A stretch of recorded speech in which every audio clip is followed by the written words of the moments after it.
Welcome to Newsmax TV. I'm Kathleen Walter. With us now on the phone is former GOP presidential candidate and the current senator from Arizona, Senator John McCain. And Senator McCain, thanks so much for being with us today. It's a pleasure, always. Well, you've said that the tensions with North Korea are more serious than in past confrontations. Can you talk to us about why, and are you still concerned about the possibility of an accidental war? Well, I think the risks are higher this confrontation, and we've had several over the past 20 or 30 years, because the North Koreans continue to make progress on their development, not only of the weapons which they've tested, but also on the delivery systems. There's now controversy amongst the intelligence community as to how far along they are to obtaining that capability. Once they have a weapon that's small enough and a missile that's reliable enough, then obviously they can pose a threat to not only the nations in the region, but certainly Guam, and continued progress that they could make in the future. So the danger is greater. And then as far as accidental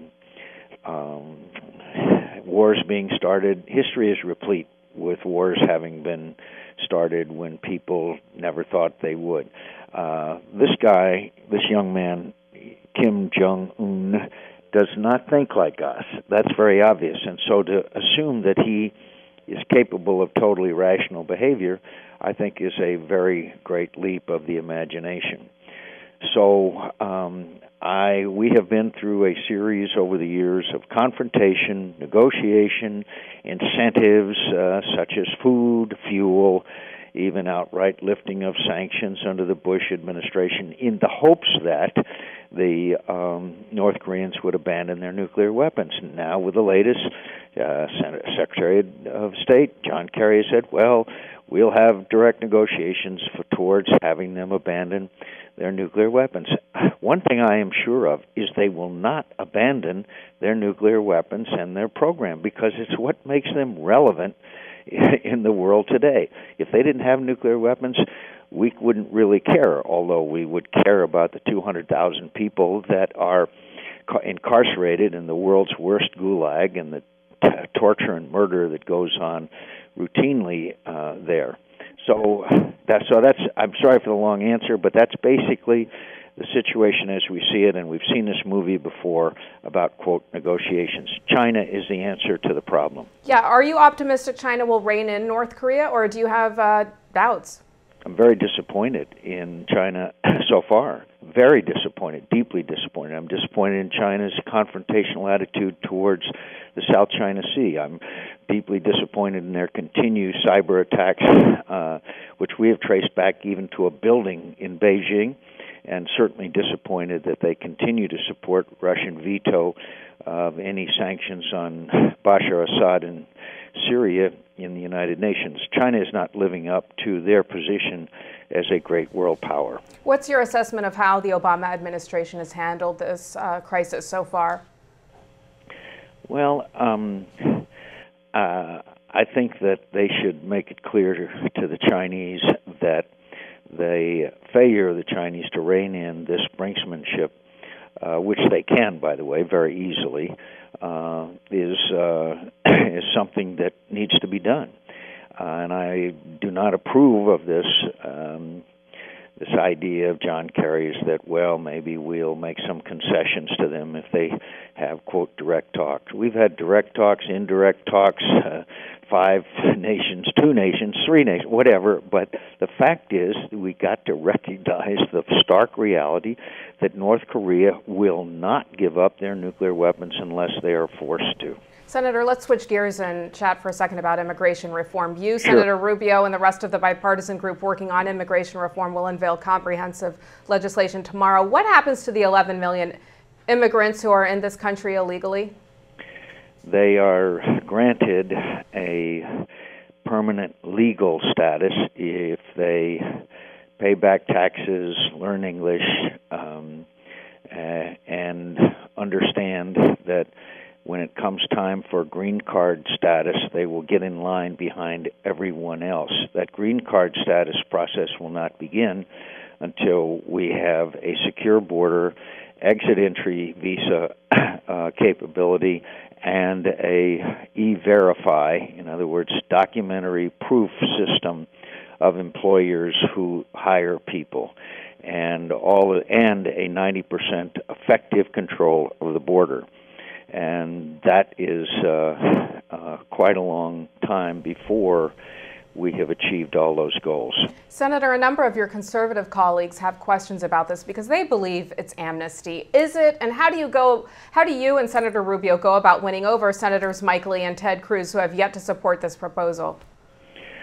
Well, I'm afraid that there will always be some that will not. We do not expect a unanimous vote on this, but we do expect a very large expression of support, because the majority of the American people, by poll after poll, and I think it's fair, support a proposal where they have legal status who have come here illegally, but the path to citizenship is long and hard and tough, and is coupled with a secure border and a system that is a disincentive for employers to hire people who are here illegally. The only way you can do that is to have tamper-proof documents.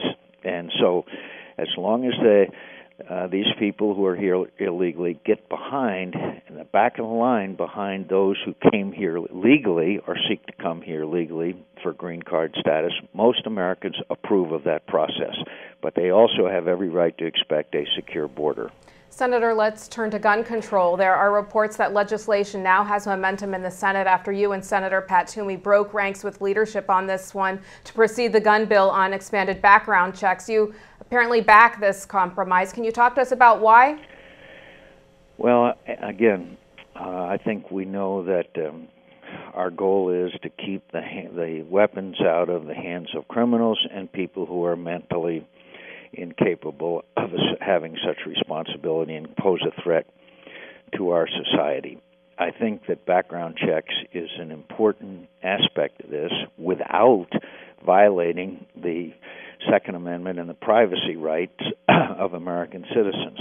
And we know that there are ways that background checks, we think, can be expanded and more effective, but at the same time protect those rights. I think that the Toomey-Manchin proposal has most of those elements. Now, I still have some questions about the internet trafficking aspect of this issue, but I think overall it's a good framework for us to move forward on. Last question for you, Senator McCain. President Obama's budget, you praised it, saying it contains signs of compromise, and you said Republicans should compromise and increase taxes as part of a long-term grand bargain on the budget. But many House Republicans are adamant about not raising taxes and have called this budget a non-starter. How do you see this playing out? Well, I think the president's willingness to take on the far left of his party by saying that there would be some aspects of entitlement reform, although clearly, in my view, almost tokenism, but at least a step in the right direction, is important. I think it's part of this outreach that the president is doing. Now, whether the president is actually serious or not will be when we get down to hard negotiations. Everybody knows we cannot continue the path that we are on because things are going to collapse. We can't continue to have $1 trillion debt every year, as you know. So I'd hope that the president is serious about sitting down and negotiating. On this issue of revenues, if I could just mention to you, we have things called sugar subsidies, okay, where a couple of families that grow sugar in this country have all kinds of subsidies, and it costs the American people who use sugar a much larger amount than they otherwise should have.